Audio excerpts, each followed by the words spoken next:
You guys, we are back. Truly. This is the Yestergays. Hello. It's the week of November 3rd. I'm Blakely Thornton. And I'm Justin Sylvester. And shit's about to get real. We're getting into it. Because you know why? We're gay, black, and tired. Damn, we're gay, black, and tired. Which I shouldn't be given all the caffeine I've had, but you know what?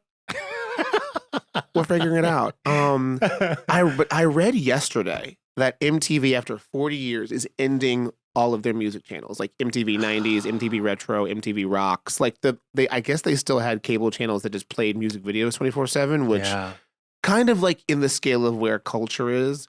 I don't have cable, so where would I find them? I know, but it's like the end of an era. No, truly the end of an era. It's almost like the person who defined you. Like, imagine like your mentor died or retired. Yes. MTV was our mentors. Like, it was our Instagram, our TikTok, our YouTube. It was everything. Bro, I have my job today because of every MTV VJ that ever walked foot on that stage. Truly. Made me feel like I could fucking do it. Downtown Julie Brown, Ananda Lewis, R.I.P. Vanessa Manillo, Caduce, Carson Daly. All of them. Like, amazing. It's weird because I think people will never understand this, but while you guys are going to Europe when you're 14 and 13 and going on boats with people's friends, bitch, I was in the house watching MTV from like 10 o'clock. Live from the Jersey Shore. Literally. Because it went to Club MTV, Global Grind. What was that one where they would just dance? MTV Spring Break. Yes. Fucking was on. When they would transfer the shows to be live at a beach. Like, remember, like, they had Say What Karaoke? Yes. And then Say What Karaoke would go, like, to the beach. Yes. Or, like, MTV Loud, where they had, like, a fashion show. Yes. But it was just people wearing bikinis. And it was literally just people wearing PacSun while, like, Crazy Town performed. 100%. Oh, my God. But it was amazing, you know? Oh, my God. I used to watch MTV Undressed. That is a wild show. That was like Cinemax for 13-year-olds who had just got 2 pubic hairs. Yes. It was so good. Like a strange sexual related soap opera where there was no actual nudity, but like it was like the direct before and after. Oh, 100%. Like I came out of the room where like I got locked in the room with underwear. Undressed was iconic. And there was one super, super, super fucking hot Latino actor on that. Oh, yeah. I forget what his name was. And then he ended up on a Showtime show like a week later about boxing. And but he was like gorgeous. He had like a small mole like under his left eye. I need to figure out who this fucking actor was. But that was my first time being like, oh, people on these shows can go on to do other things. And also so many people from MTV were switching a little bit from music are now like actors. Like Jamie Chung from The Real World. Jemima from The Real World 4. We talked about Sean and Rachel. Karamo is from Real World Philadelphia. Like, so much of culture began and sprung with MTV. Oh, yeah. And it's very sad. It's also sad that, like, the VMAs are on, like, CBS now. I know. Like, the streaming has really just made entertainment a sector of tech, and that's really sad. Yeah. I will say the VMAs were good this year. They were great. I enjoyed them mostly because Tate McRae, and then what's that other group called that I really love? Oh, Cat's Eye. Cat's Eye. That Indian bitch in Cat's Eye. She's great. She gave me faith again. But see, I watched the VMAs on YouTube afterwards because I don't have Paramount Plus. So it's so weird where like you have to then download things, and I'm so lazy now that like if I'm traveling or am changing devices, if you give me what's your password, I'm like, well, I'm going to Netflix. Yeah. I'm the same way. I won't do it. I'm just like, when he says like, when he gives you that QR code, fuck it. Didn't want to watch that bad. No. That's why I haven't seen Landman. Because I was like, nope. Always a QR code. Or I have to go to my friend's house to watch Drag Race because I'm like, I'm not getting Paramount I'm Plus. not doing I'm not doing it. Shout out to Kurt Loder, who was the godfather at MTV. Like, and the other one that was just below him, Chris something. Yes. Who never did nothing after that. But he was great too. He was great. Kurt Loder, Chris, I like Sue Chin-Pak. Tabitha Sorensen. I love Sue Chin-Pak. I went on Sue Chin-Pak's podcast. I loved her. She's great. I was just like, I'm a huge fan. I think she gave me some. She said she also doesn't remember her time at MTV at all. You know what? I honestly can relate to that. Yeah. I think my time at E was so turbulent. Mm-hmm. Like, it was like highs and then lows and then highs. And then at some point you're like, oh, entertainment's crazy. So I'm just gonna neutral through this thing. It is really overstimulating. It's really wild. It's really like, I remember I was like, my friend's like, oh, do you want to go to the Academy Museum Gala? I was like, no. I was like, I can do 2 things a month where I have to really get dressed, show up, be somewhere, and then be in a room full of people that like, people don't realize like, not all these people like each other. Like you have real fucking human beef with a lot and there's no other industry where you have to go places where you have real human fucking beef with somebody and sit down in a tuxedo and smile with them for 4 fucking hours. All right. Regularly. The worst is when you walk in a room and you don't think you have beef with somebody, but then that person has been holding on to something you said in 1998 because that's all they have to do with their lives. Oh, baby, and you're like, wait, you're mad about that? I'm president of that country, given my mouth. Like, you are mad about that? When I had Daily Pop, my job was to give my opinion about things, and I would always give people the out. Unless, like, you grab somebody by the coochie or, like, did something crazy, I couldn't give you the out. But if it was something where like someone cheated or blah, blah, blah, I would always say, you know, if you hand somebody that much money and that much fame really quickly, they probably don't know what to do with it. I would be in the same position. Yeah. People are throwing themselves at you. It's a mistake, but she should leave him. Yeah. All you heard was, but she should leave him. Yeah. You didn't hear the other 5 things that I said that would help you out of your situation. Like, but people hold on to that. They really do. I mean, people, it's human nature to only hear the bad thing about yourself. But even like literally yesterday, and this is the actor Alexander Skarsgård wore that Ludwig de Saint-Cernin. I loved it. It was amazing. I loved it. He basically wore a Ludwig de Saint-Cernin look. Pull it up for the clip because he looked fine. And I'm like I said, I'm a big proponent of, and this is my line, not the line, of when you're having like sexy gay movies. I don't like that the trend of straight actors playing it for like edge. And then, like, hopefully, like, an awards row, because they're like, oh, he's edgy and fun. Because I hate it when they call a straight actor brave for playing gay, or like, oh, it's brave. And, and Pillion's very much about, like, a dom biker. And he's been doing it. And I was like, normally I don't like it. But I was like, I'm in with this one. He's fucking playing games. He's got full, like, gimps on the red carpet. Like, he's going for pit it. bull. And I was like, I hate it when seemingly because I don't know about him. The amount of people that were like, he's bi. He said that he might have experienced. I'm like, unless you said I'm bi, unless you say out of my mouth, I'm bi, or I'm pan, or I've sucked a dick. You're not a homosexual. There's plenty of straight men that have kissed guys. Does that mean every man that's played gay on screen is bisexual because they kissed somebody? Is Jake Gyllenhaal bisexual because he kissed Heath Ledger in 2005? I pray. No. I pray. Is Paul Mescal bisexual because he gave Andrew Scott a fake blowjob in All of Us Strangers? No. I pray. They're straight. So, like, just because you've kissed a man or alluded to it, if you don't name it and claim it yourself, I'm not giving that to you. And also, is that the hill we want to die on in 2025? Alexander Skarsgård's supposed bisexuality? You dorks. Stop yelling at people. Anyway. MTV was great. All that to say, MTV was great. R.I.P. MTV. Oh my God. You remember when they used to do the wet t-shirt contest? Yeah. And they would put whipped cream all over people? Or it was to like get you to like get... You would get hard. Am I imagining? But I think at one time the point was to get them hard without touching them. Yes. That was the point. MTV was fucking wild. They were wild, bro. Oh my God. Hillary Burton's been through it. We're going to have her on the podcast. Her and Sophia. We should have them just do a One Tree Hill spill. Right. I fucking love Sophia Bush. I fucking love Sophia. She was the girl I wanted to be back in the day. You tell her that to her face soon. I'll tell her tomorrow. Yeah, let's FaceTime. Let's FaceTime that bitch and tell her, like, let's go. FaceTime Sophia Bush right now. She is. When I watched One Tree Hill, that show to me, Brooke, was everything. I watched the first season. When One Tree Hill did the time jump, they lost me. Because everybody was still like 22. You might have stopped watching. I might have stopped watching by then. Once I figured out that Dan was a piece of shit and like the mom was maybe going to go back to Dan. High school shows have a problem, and we should talk about this all the way through. I'm talking about Gossip Girl, One Tree Hill, The OC, all of them. Is really you have 4 years to make this palpable. But really, they never start freshman year because you can't be having freshman people fucking each other because that's weird. They usually start sophomore year, so you have 3 good seasons where we can do the high school drama.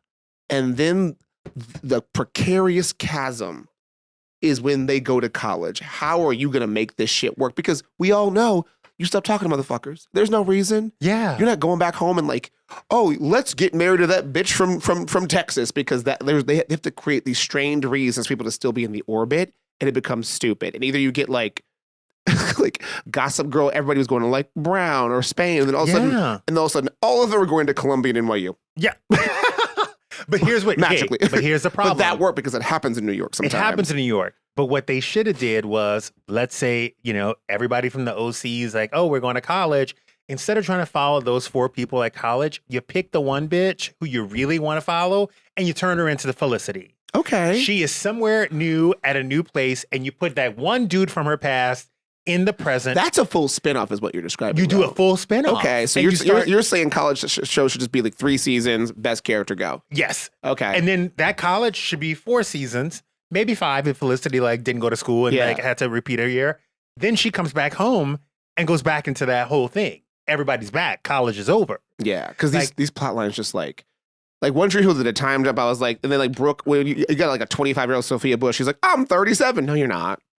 Also, you're middle class 22. You're middle class America 22. Like that doesn't make any sense. She had that fashion line. Yeah, and she's like, she had the store. And I'm like, girl, you still look like a baby, right? Or like Nate from Gossip Girl is running a newspaper. You're 20. You're a college dropout who has never in the history of the show exhibited any kind of mental cunning or smart. You were the pretty dummy on that show. Nate, it wasn't Serena. Called you dumb. Nate was the pretty dummy. And your dad called you dumb. You got a paper? Chuck's a former cokehead running a hotel.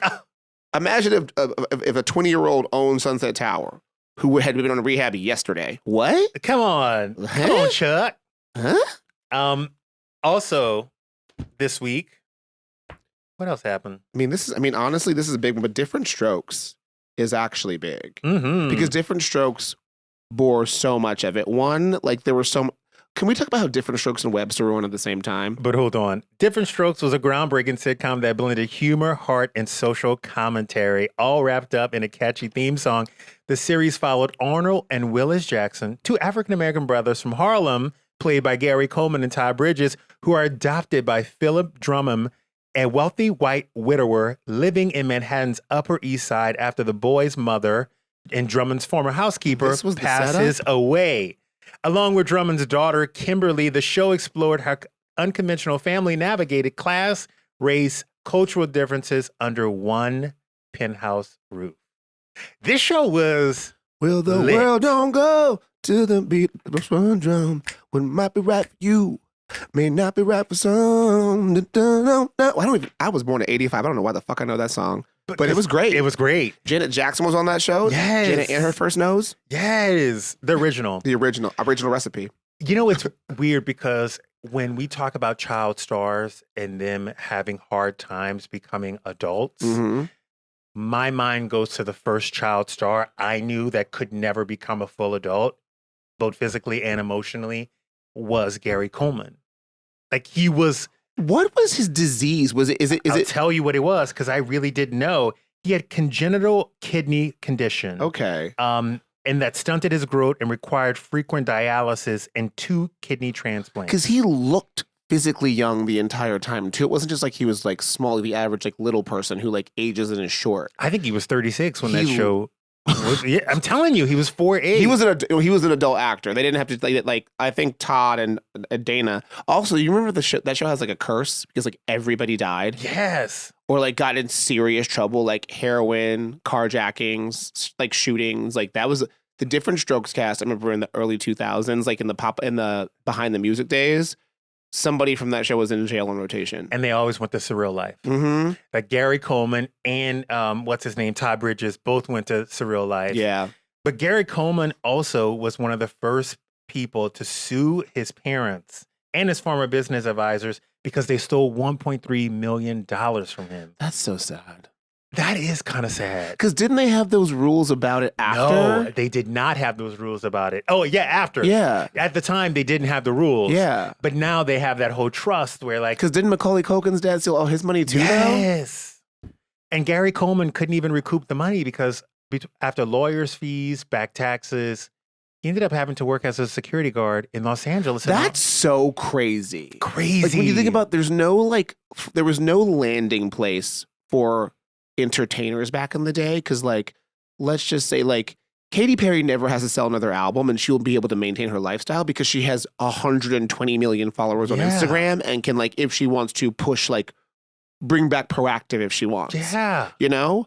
But, like, back in the day, like, the risk of that last album being a true flop, Tina Boots, because it's like, what are you going to do? You were scared. What are you going to do? Because, like, this is how you make your money. You couldn't make your money doing ads or doing a VH1 reality show that wasn't happening yet. No. Like there was no, like, or you couldn't pivot and be on Housewives of Beverly Hills. Yeah. Rachel Zoe. Anyway. But that was really, it's fucking crazy. It was really, truly wild. Mm-hmm. It was the Wild West back then. You had to really make your money doing at your craft. And the saddest part about the whole situation is, and not that Surreal Life is some terrible thing. I'm not bagging on anybody. If you have to make money, go make money. No, we live I just in hate capitalism. that Gary Coleman was on TV when they had 4 channels, probably had tens of millions of people watching his show every week, making a good amount of money, and still had to end up... And making money off him, because I'm sure Diff'rent Strokes had product. He was literally like a little black living doll. I bet money they were Gary Coleman, like, little black boy toys. Oh, 100%. It was the 70s. Everything was horrific. But I bet he made no money. I bet, like, CBS or whatever. Who did it? ABC? Was it ABC or CBS? NBC. One of the big 3 at the time, because there was no Fox at the time. Yeah. They probably made millions of dollars off Diff'rent Strokes shit that he didn't get any money for it. Who was your child actor? Like, who was, like, the kid that, like... Was getting out all the roles at the time? Was getting all the roles at the time, besides Macaulay Culkin. Jonathan Taylor Thomas. Jonathan Taylor Thomas. Man of the House. Full House. That Christmas movie with Jessica Biel. And then I love that he just gave it all up to go. Because remember Rock and Jock, when, like, he would always be, like, the little one, like, when the shorts were way too long, and he'd be on, like, Rock and Jock with all, like, Rock also, circle back to MTV, Rock and Jock were basically, like, teen idols and basketball and, like, athletes would play a basketball game. Yes. For MTV. And like, it would always be, like, Jonathan Taylor Thomas, Usher, Tyra Banks, like Tyson Beckford, yes. And, like, Scottie Pippen. There was Rock and Jock baseball, Rock and Jock basketball. It was truly It was kind of like Battle of the Network Stars, but like for our generation. By the way, speaking of vampires, Tyson Beckford looking great, looking great. I talked to him in the Met Gala. We dapped up. I was looking like, "Yo, great. You look great." Because I was confused. I didn't know he had a show on Bravo about dating him. Yeah, which they didn't promote very well. King's Court. Bravo's honestly not good at doing non-Housewives black content. I'll just say it, calling y'all out. Peacock. It's Peacock. But it was Bravo too. Oh, was it on Bravo too? And there was because there was an Us Weekly of, like, the hot boys of summer, and it was, like, Tyson Beckford and all, like, and Craig, the shitty white guys from all and, like, Craig, Shep. I was like, what are these fucking, like, banana bread doughboys doing next to Tyson Beckford? I kind of think Craig's kind of hot. Once you see him in person, and he's wearing a 3-piece suit. No, that man can fall off a bridge. I think I would do it. I would catch him. I would literally stop you. Would you stop my wedding? He's like a Pizzagate MAGA idiot. Would you stop my wedding? Yeah. I'm not having you married to idiot Craig. You want to take Paige's leftovers, right? Girl, look how much Paige DeSorbo has flourished when she dropped that man. If there was ever empirical evidence that a man was dead garbage doo-doo butthead weight, was the way this woman literally went from being on Summer House, doing thing, having fame, to being like, and now I have a fashion line and I am being interviewed on Good Morning America. And I am in The Devil Wears Prada 2, all from dropping a 200-pound sack of turdy ass straight white man. Steve, I am sorry. I'm not mad at it. Thank you. In Bravo world, you have to drop a man to be successful. No, people have stayed together and been successful. Like who? I'm thinking right now. Ariana Madix. Yes. Oh yeah. Now she's Love Island on Broadway. All the things. Do it through the roof, through the stratosphere, to the moon. No, I think the thing is, I think women love to support women who are going through it. But only in the Bravoverse. Only in the Bravoverse. in the world. No. If you are going through it in the Bravoverse. Basically, if you're a famous woman being oppressed, go to Bravo. Go to Bravo. you need to back. I'm telling get you. Get your back up. No, they love to Andy, get your gun. No, I'm telling you, the audience likes to simba these motherfuckers. They do. And they kill it. Ariana Madix literally was on this show for 10 years, gets cheated on, is going through a time. All of a sudden, now she's hosting one of the biggest reality shows on TV and has now eclipsed the show. Honestly, Bethany Frankel blew up without losing a man. She did lose a man. But after she blew up. She ate that man and then lost him. But she was already rich when she blew up because she sold Skinny Girl before him. And then she was already that was the Bethany Ever After thing. Yes. And but you know why? Hold on. You know why? You know why she blew up? Because everybody on that show was married at the time and they were looking down at her because she was a single one. And the audience said, let us help you. That was really back when Housewives, they still had the auspice of actually being wealthy. And now it's just women trying to be con artists. There's a good portion of the overlap of there's probably a higher percentage of housewives in jail than people in Love and Hip Hop. By the way, you are absolutely correct. There's probably more Real Housewives with court cases than the cast of Love and Hip Hop. I'm telling you. Truly. Wendy, what are you doing? Insurance fraud for what? I have to imagine she didn't know what was going on. Yes, she did. I have to imagine she didn't know what was going on. I can't imagine her you don't think Dr. Wendy Osefo did not know she was committing insurance fraud? I don't think so. Okay. I don't think so. I still don't know the whole case, but I'm just that's what I'm saying. I just don't think she would. I can't imagine. When people tell me that, for instance, Teresa. Yeah. She had no idea. She doesn't understand laws. I don't think she knew what she was signing. I got a car yesterday. I don't think Teresa can read. Let me tell you something. I got a car yesterday. Okay. They were like, sign this paperwork. Yeah. I'm 2.5 hours into it. Yeah. If I had to give up a kidney next week because I signed on the dotted line, I would be like, I have no clue what I signed because I'm just doing this. I'm ready to get out there. I saw the payment. I saw how many months I have. I'm great. Sign it. Gotta go. Yeah. I think Teresa was doing the same thing. Joe was like, hey, we need to do this. Oh, no. Yeah. Joe did that. I think Joe definitely put Teresa in a compromising position. 100%. And I think no matter how smart you are, I look at the college scandal. It's some of the same shit. A lot of times the husband was like, yo, we're going to do this and you're going to back me up. And the wife's like, so you think Wendy's husband had their house fake burglarized? I don't know. I just can't imagine. Well, also, what if their house was burglarized? Yeah. How do you figure that out? Exactly. Insurance companies aren't actually, and now I'm changing course. Insurance companies aren't exactly forthcoming. I mean, the Luigi Mangione of it all. They're not exactly a great industry. Thank you. If you really think about it, we pay them money every month on the off chance that something bad happens, and then they fight you about it. What kind of fuckery is that? What kind of fuckery is that? I give you $800 a month so I don't have to pay $800 every time I go to the doctor. Yeah. Come on. And then you're like, nah. So I'm waiting. I am sitting here and I'm waiting to pass judgment. I don't watch Potomac, so it's fine. You tell me how it blows out. Also this week in 1964, the toy Easy Bake Oven was released. Do they still have They still have one. We had one. I had one too. It's great. By the way, bitch, for a quick cookie. It's also a crazy toy to give children. Diabetes. It was, but also it was a working oven. That's what? How did you get rid of that? That's not for kids.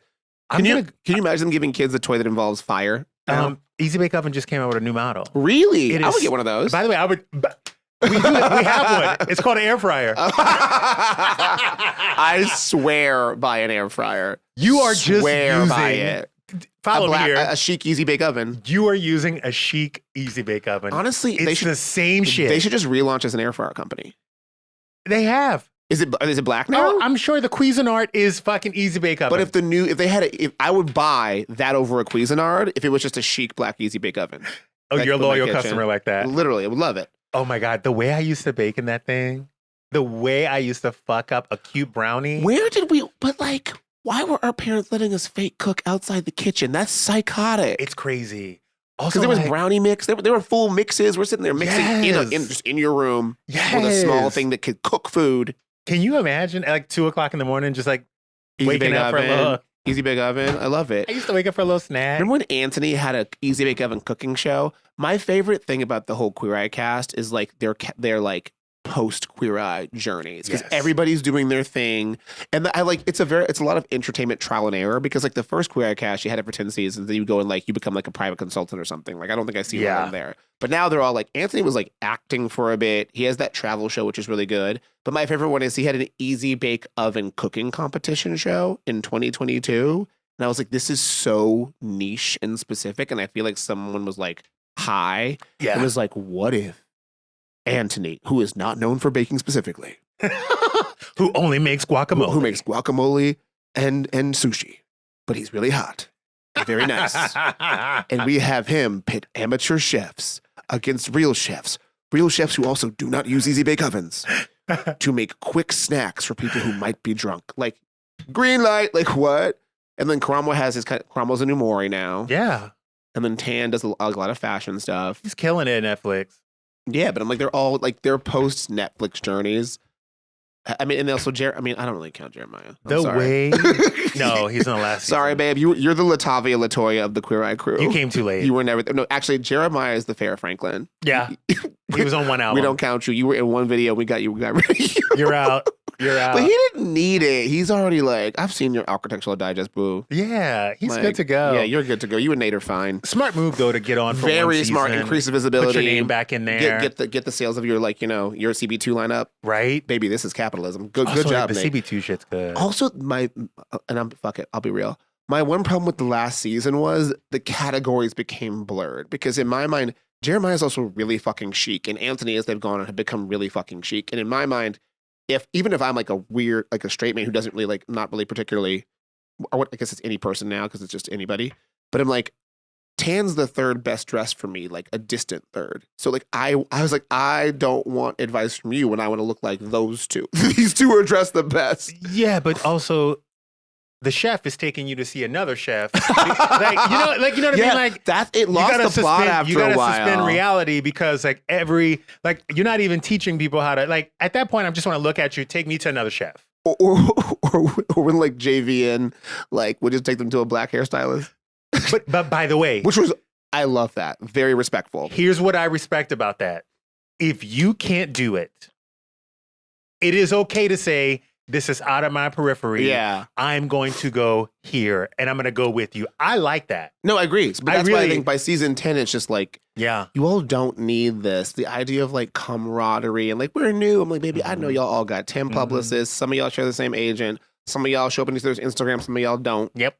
Let's be real. And I'm just like, we watching the happy-go-luckiness of like because also the first episode of Queer Eye when it came out in like what 2021, 2019, 2017, I was in San Diego and I was like trauma bonded too because my friends and I were in San Diego having burritos and we ended up in an active shooter situation. Oh shit!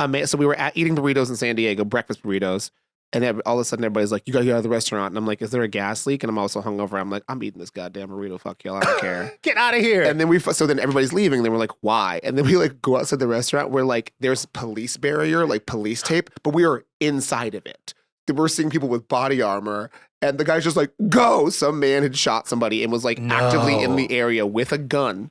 So then we like run out. With the burrito. I finished it. So then we run out, get to the cars, freak out, come back. We're all like kind of shaky. And we like put on the first season of Queer Eye. And it like was exactly what you needed. We needed. We had mimosas and watched the first season of Queer Eye. And we're kind of just like traumatized. So I really love that show. I'm bonded to all of you for life. So thank you guys. But were you here in LA or were you? I was in New York. I was in New York visiting friends in San Diego. When they were casting that show, the gay thing was everybody was like, yeah, I was a finalist on Queer Eye. Yeah, I was a finalist on Queer Eye. Oh, I went in for Queer Eye. I'm like, how the fuck did everybody go in for Queer Eye? Like, I don't understand how everybody. Apparently, it was a giant cattle call, though. They would not see me. But I literally remember when the app, after the first season came out, I went back because I was working for Jerry Media at the time, and they were trying to do other projects, and I knew Anthony's agent, and I was like, we should build something around him now. And they're like, we don't think it's right. And then like the next year, they all had like 8 million followers. I'm like, that's so stupid. Boom. Again, straight white men fucking y'all fuck it up. I was like, we could have had a cooking show. We could have done that Easy Bake Oven show. I'm so happy that a lot of times when we try to get queer shows greenlit and on air, a lot of times before they even come out, there's this like conversation where gays are pissed because like the Real Friends of WeHo. You can just say the Real Friends of WeHo. I'm gonna say the Real Friends of WeHo because they got roasted, toasted. They got roasted and toasted before cooked. Before the show was even like a trailer hadn't even come out. Everybody was already upset that they didn't either cast it correctly or whatever it might be. And I'm always like, I say the same thing about Love and Hip Hop. If you see 5 Black people getting money, don't say a fucking word. Because the minute that show is a hit, all of a sudden you have Love and Hip Hop Miami, then you have Atlanta, then you have Chicago, then you have LA. Well, this is MTV's fault though, because the reason they got fucked over is because they took away half an hour of Untucked.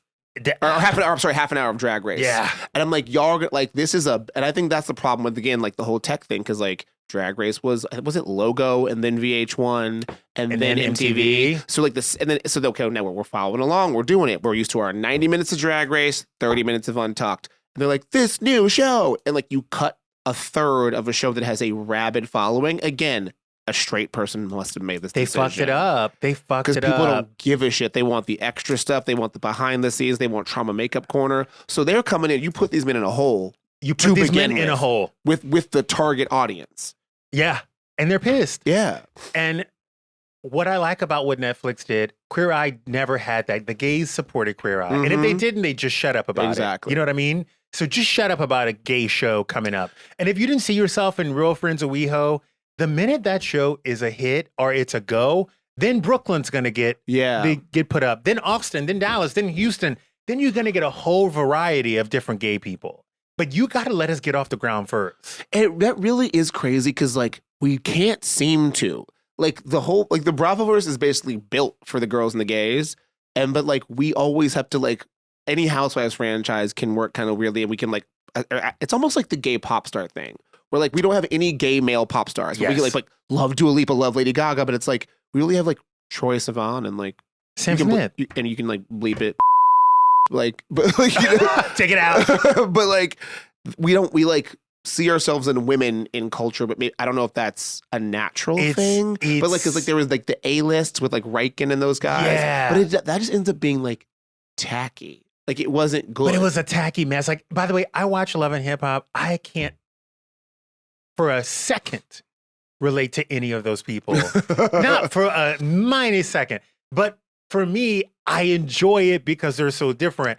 I watched the A-list because it was entertaining because they were all kind of tragic, but thinking they were A-list, and it was kind of crazy. You see that one episode where they went to what's in like Riken's apartment? Yeah. And it was like, they're like, you work with a decorator. But I was like, how clueless are you that like you don't know how little taste do you have that you're putting this on television to get like cooked? Basically. Dude, yeah. But that's like, you know, people put their lives out there to get cooked a little bit, but we have to support it enough to get other things greenlit. I have to support Troye Sivan so that the next person can come. I'm riding hard for Khaled so the next person can come. Exactly. You know what I mean? Yeah. Sam Smith, Unholy was fucking lit. That album was great. I think that was the first time like an all gay or like gay and trans single had been #1 on the Billboard 100. And it was like great. Kim Petras has a #1 single because of that, which is amazing. And by the way, she has had some hits too. I'm going to support that bitch till the day I die. Same. Alex Consani. Is that her last name? The model? Yeah. Who walked Victoria's Secret? She literally came up last night. We were watching like Caleb Heron's like HBO special. And like for some reason somebody brought up Alex Consani because they think she's funny too. But she is great. She walked Victoria's Secret. She's getting that money right now. By the way, I was like, what? When I first saw a video of her and she was talking, I was like, how many gay men have you been around your life? Like, she hit me hard. I had no idea. There's a video like, what do y'all trying to do? She's like, I think that video, she's like, trying to get some dick. I'm like, who is this white girl? I'm like, who is she? Literally, because that, like, I didn't know she was a model. I didn't know, because she was like, also, it was like right after a fashion show. Yeah. And it was just like, why does this girl have slick back hair and like a robe talking about getting some dick? This is really weird. Oh, she was like, what's the worst gift that you ever got? And she was like, bad dick. And I'm like, wait, I gotta go Google this girl. Yeah. And I found out she's from Trans Experience, which I love that she's in the forefront. So I'm like, go off, girl. Yeah. Do your thing. She was tapping like this. I'm like, wait. And then I was like, there's okay, you can take it. There's a hilarious video. I don't know if she made it. And when it's like, when that person you hated from the beginning, when everybody finds out the person you knew was a bad person, and it's her in the street being like, I knew. I knew. Just like screaming at strangers. And I'm like, that is exactly how I feel all the time. Like, I knew. I'm about to watch a Victoria's Secret fashion show one more time. It was great. It was great. It was great. Shout out to Hillary Super. Shout out to Adam Selman. Here's what I'm gonna point this out. Mm-hmm. The beginning of the show, the opening, mm-hmm. that you got all your veterans mm-hmm. back to fucking open the show. Mm-hmm. That let me know that you heard my cries, you read the comments, yeah, and you were here for it. Because they had Alessandria Ambrosio, they had Adriana Lima, they had Jasmine Tooks, mm-hmm. they had Joan Smalls. Mm-hmm. They had Barbara Palvin. Yeah. They had every girl. Candace Swapnow. They had every fucking girl you wanted to see. And you're like, amen. Exactly. And in the second round, they had all the girls that they wanted to bring in this year that probably weren't half the model. Yeah. You know what I mean? Like, they got Andrew Reese. Shout out. Yeah. Like the stankiest walk ever. She had a stanky walk. Yes. That walk was stanky. I loved it. Baby got body. And Paloma Elsesser. Paloma. She was my favorite one because this is so weird and niche. I miss when it used to be like streamed on the internet and they would turn around and it was just ass. And you would turn around and you would see Tyra Banks' ass. And then they started doing this like bullshit like NBC cover-up thing. So you see Paloma Elsesser in this like negligee and these like the headgear was amazing too. It was like angel wings. And she turns around, ass. In your face. Ass, ass, ass. Girl, I love you. Right? I love you. I'm proposing lavender marriage right now because I think you're down and I love your red marble bathroom from Architectural Digest. But yeah. And that Precious Lee too. Precious Lee, them titties. She got them things. I was like, damn, bitch. Quinn Blackwell also was great on there too. Hold on. Also stanky walk. Stanky ass walk. Little girl. She's tiny. Tiny little like Minnie Mouse. Stanky walk. But great. She's also fucking gorgeous. I'm not even familiar with what her bag is, but she's so funny. I have no clue. So fine. Because I think she's like 22. But I'm like, all I see her in is like, I follow her on Instagram because she's always doing these magazine spreads and she looks like a miniature Naomi Campbell. 100%. I just thought I really liked it. I like that they took the production up a notch. I think last year, the problem was they kept on trying to show celebrities in the audience. Yeah, I don't care. And they weren't focusing on what was happening on the stage. And what they had to do was they had to light the audience, so it fucked the whole vibe up. And this year they said, fuck the audience. We're going with the people on stage. Also, can I say, I'm on the Madison beer train now. I was ambivalent before, but when I tell you I Shazammed like a fucking ancient person what song she was singing, and I have been listening. I posted that thing of Yes Baby. I was like, if Taylor Swift gave us Yes Baby, that shit would be a hit. No. I like the Madison Beer songs. However. Okay. Uh-oh. And it's not her fault. Uh-oh. It is not her fault. Baby girl, this is not your fault. They shouldn't have had her do 3 songs. Were there 3? There was 3 songs. Okay. It was a long run. Yeah. And it was the same outfit. There was not a costume change. I think they should have had her do 2. Yeah. And she would have been chef's kiss. It was great. Also, what is Twice? I don't know, but I like them. I want to say also. No, do not. I know what you're going to say. No, they didn't sound good. They didn't sound good. I'm here. They didn't sound good. You know why? Because their mics were on.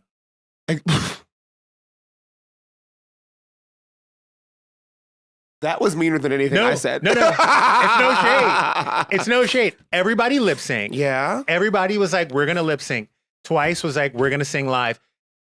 If you're not used to doing sound for a concert in a venue that's made for a concert, the acoustics are fucking off. I've never seen a K-pop group not sound perfect. So it really threw me off. I've never heard a girl or guy in a K-pop band breathe. Because their mics have never been on. Well then then why reinvent the wheel now, kids? I think they want to try something different. What is Twice's song? Baby, See, I don't know. Exactly. Look, baby, I'm like no. Mariah. No, baby, no. Baby, It's no. opposite of Madison Beer. Baby, no. No, baby, no. I did, by the way, that body's so perfect. She's so fucking gorgeous. The songs are amazing. I will say this is funny because I went and looked up the video and everything now. So we're talking about like the Yes Baby video. It's like it's like a aerobics themed gymnastics kind of sexy thing. She's like walking on a treadmill in heels.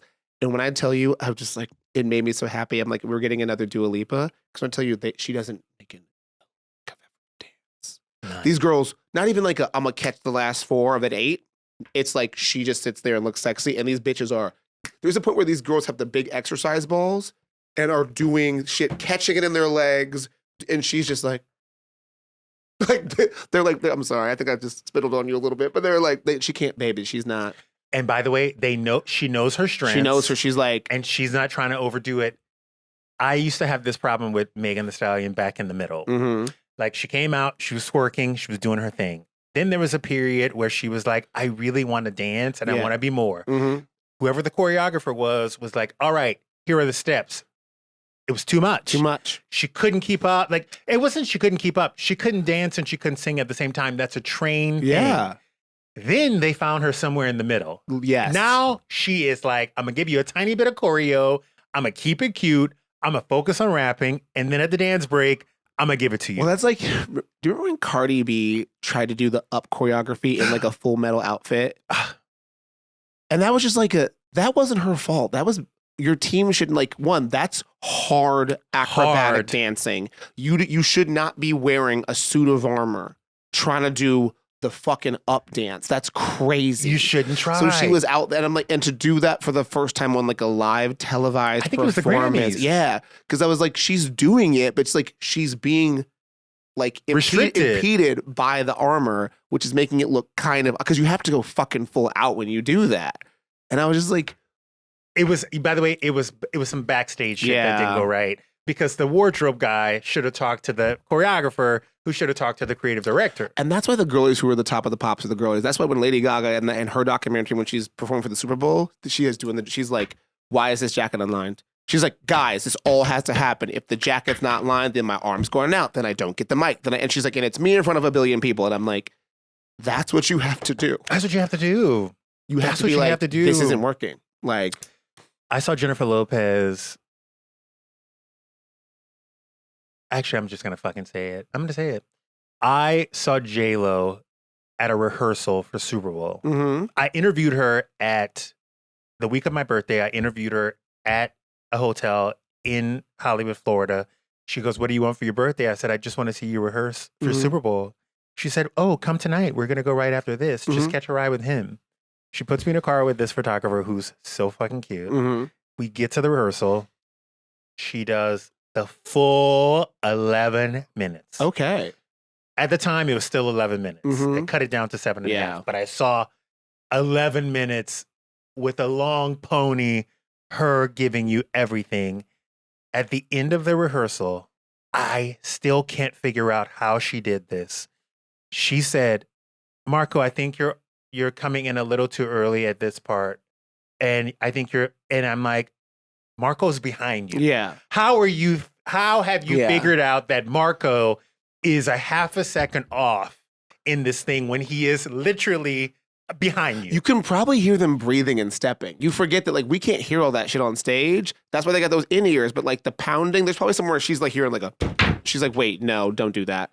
I was like, wait, hold on. Hold a fucking minute. There are 25 people on stage. This is a rehearsal. Yeah. How did she figure out that Marco went up on 7 and instead of 8 and? Like what is going on? Like, it was crazy. The girl, and again, the girls, the Gagas, the Beyoncés, I'll give it to her, the Taylors too. They're very fucking, about their shows, really, really specific. They're giving you notes. I have never yelled at a girl like this. See, that's the way I feel like I would be. I'd be like, no, I can hear you. Because I'm like, I think at a certain point he gives her, this is how crazy I am. I think at a certain point he brings her a cane. So she's probably thinking, if this is coming into my left hand on the 3 instead, on the 1 instead of the 4, then I know you're back there and you're fucking up. Yeah. It was wild. Like, because you just do it you have to do it so many times. And they're probably like, they can feel the breath, the change. She's like, because she's like, I'm going to go up, down, have a pole, kids in cages, I'll be on a stripper pole. If any of that, if you're behind, then I'm behind, then this whole thing is fucked at the end. They're not playing. This was the week of November 8th. I got in the car on the way home after they had done it full out at least 6 times. Full out. And I'm thinking to myself, oh shit, y'all have to do this until January. Y'all have been doing full out since the day she got here, and y'all have to do this for 2 more months.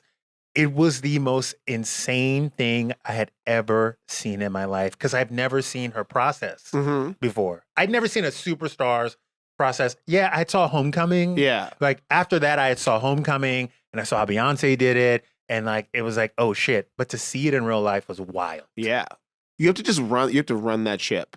You have to really run that ship. And like, you cannot like, or have to, because I feel like there's only so many good teams that can do like an arena or stadium tour.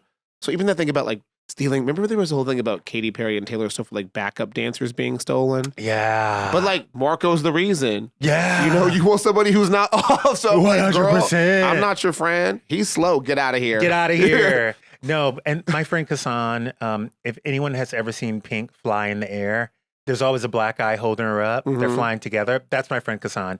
He's been with her for like 15 fucking years. Working nonstop because that bitch don't stop. Does not stop. She's been giving us Cirque du Soleil with vocals for like since like 2010. But she has like, they've been friends. They travel places. She married them. You know, I understand the relationship between the dancer and the performer. I understand it. I get it through him. I would be pissed too. I'd be pissed. I mean, you're a family. You're literally a traveling circus. Right? So like, if you left this podcast tomorrow and took Steve with you, it's on site. We're fighting. Fisticuffs. You know. I don't care if I catch you at your funeral. I'm going at you. She's going to put me like 7 feet down. Literally. Like 1 foot further. Oh my God. You guys, it's that time. You know, we're going to ask a gay, baby. Ask the gays. Ask the gays. Steve, we have some questions this week. We have a few, fellas. All Let's right, go. First one from Sarah Yakinney. I'll paraphrase.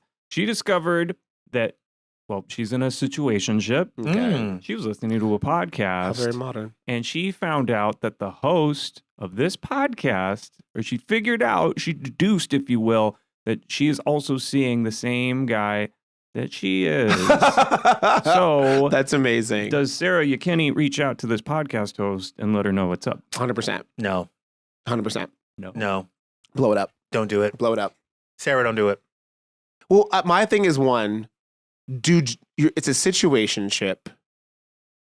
Is there an expectation that you're not dating other people? Probably not, because she called it a situationship, so she knows he's fucking other people. Amen. But like, I would say did the podcast host describe him as if they are dating seriously?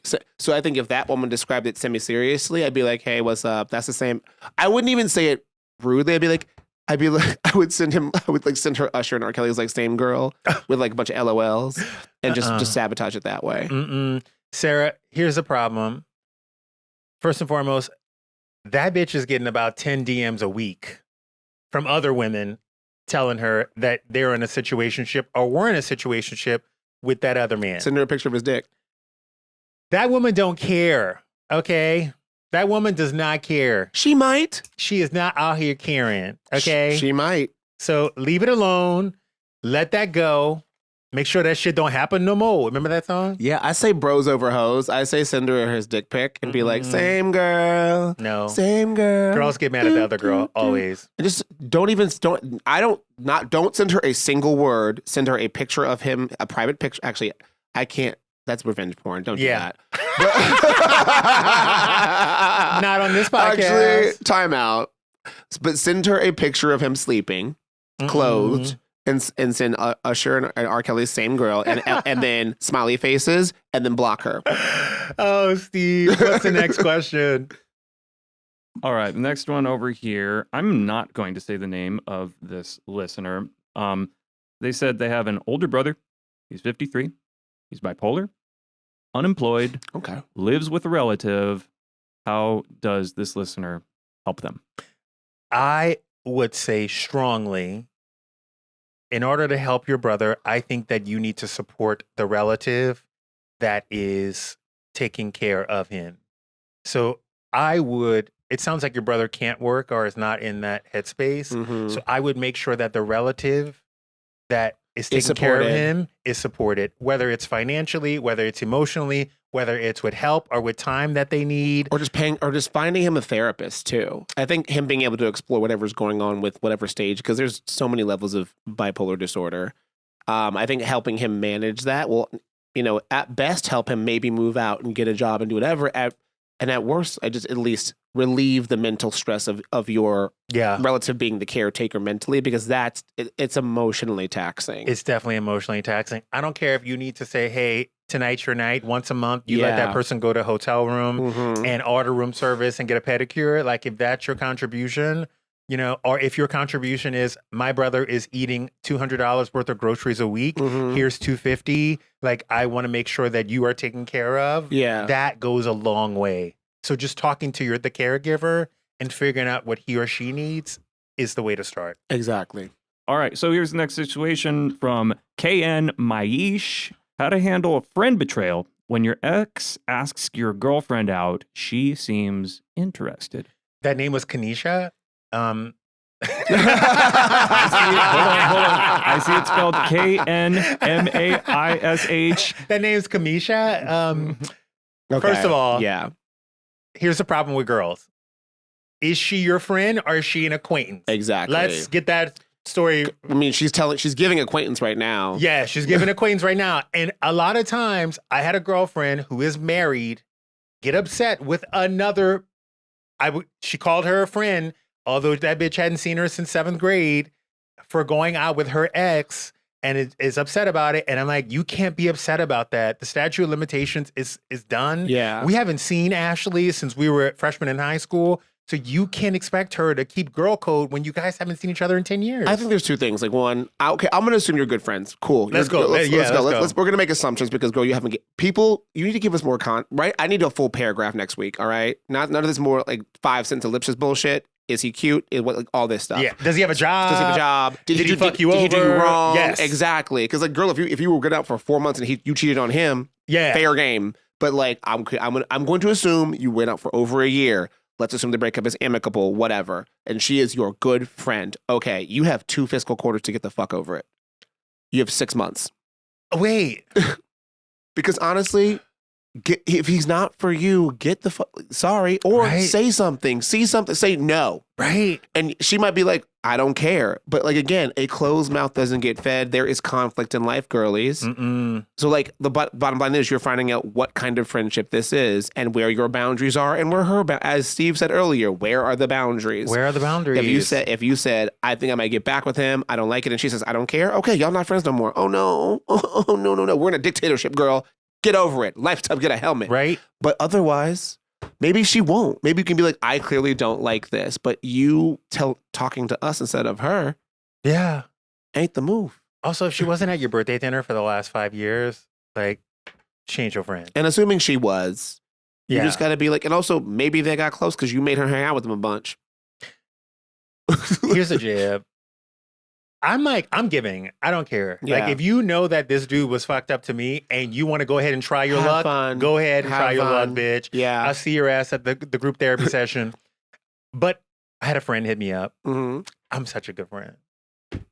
My friend was going through a breakup with somebody.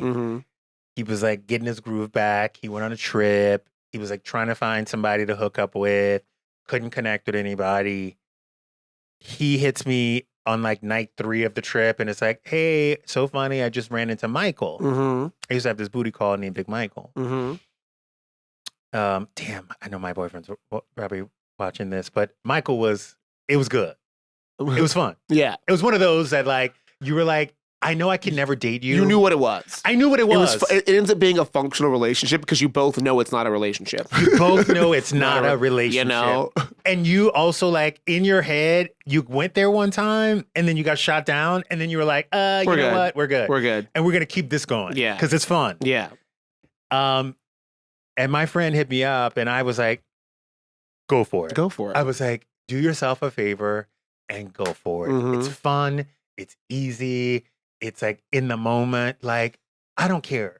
And it's been like almost 2 years since he and I have been kicking it. Like, do your thing. And he did it. And he did it. Yeah, it's also like, do you love this man still, or are you just jealous? Because jealousy is natural, kid. We're 2 Scorpios. Yeah. Sometimes you just have to deal with your emotions and like talk to your therapist. Because you might just naturally be like, oh, I'm single still. If they get together, then I'm going to be single and have to deal with that dynamic. And you might just have to deal with that. You know? Because if they're meant to be, they're meant to be. Yeah. I'm also like if my friends are beefing over a dude, I'm not involved. I don't have time. Like, I am not going to see her because your man and her are together and it was some strained situation. Like, I can't do that to people. Also, even when I've been jealous, I've never actively been mad at the other man. I'm just like, I'm also just an adult. I'm like, I'm jealous because of this and I'm aware of it. And I almost work to be like overly nice. I'm like, you know what? I'm going to make sure I'm not shitty to you. Yeah. Because like, why am I misdirecting this shit at you? Like my actual ire or whatever complicated feeling is for the man I was fucking or the man I was dating. Like, and that he might get it and that might be wrong or right. But what I'm not going to do is poison the staple relationship. Yeah. Yes. Which is the friendship. You know, men come and go. Friends on average last much fucking longer. Yeah. So I feel like that's more important. And let him cook her. Like, he cooked your ass. Exactly. Exactly. And if he sucks and she wants to do it, like Glorilla said, let her cook. Let her cook, and, girl. And when the stove burns her ass, she'll come right back. You just got out the burn unit. Sometimes you have to touch the hot stove. Sometimes you have to touch the hot stove. Like, kids don't listen. Sometimes kids need to touch the stove and get burnt. So like, you know... But I would just be like, hey, girl, don't think it's a good idea. Like, this is why. Obviously, I'm not objective in this situation, but I don't think so. But I would never stop you, and we might be weird for a little bit, but we will continue being friends. Also, say the black thing. Like, I mean, if you like it, I love it. If you like it, I love it. Are you, Steve? If a black person says, if you ask me that if you tell me something about your life. Like, oh, I'm in this relationship. I got back with my ex, yada, yada, yada. Mm-hmm. And if a black person responds to you and says, if you like it, I love it, that means they, in fact, don't like it. At all. And they're judging the fuck out of it. Truly. That means that it's a dumpster fire. Yeah. If you like it, I love it. That also means they don't have the emotional energy to tell you how much they hate it. They're just like, okay, if you like it, I love it, girl. All right. I'll remember that the next time I ask you about my haircut. If you ask, not my circus, not my monkey. Oh, yeah. Not my circus, not my monkey. Not my horse, not my carriage. Ooh. Not my horse, not my carriage. Ooh. That's even ruder because he's like, I don't give a fuck. If a black person says, you do you. You do you, boo. No, not you do you. Oh, with a boo at the end, it's like, that's really bad. That's the kiss of death. No. You do you, boo. It also means that I'm about to tell everybody. 100%. It's on a group text already. Is there? You know what this fucking fool did today? Bitch. Let me tell you something. You do you. If a black person says you do you, you're in trouble. Girl, run. It feels like insider trading. It really is. It really is. Or if they say, that's crazy, it means they're bored. If a black person texts you, that's so crazy, they don't care at all. And if a black person says that's crazy 3 times in a conversation, just know you have 30 seconds before they make up an excuse to get off the phone. Yeah, they're like, oh, that's crazy. Oh, Ray calling me. Let me call you right back. My food came. Yeah. You guys, this has been the Yestergays. I'm Blakely Thornton. And I'm Justin Sylvester. We will see you next time. Bye.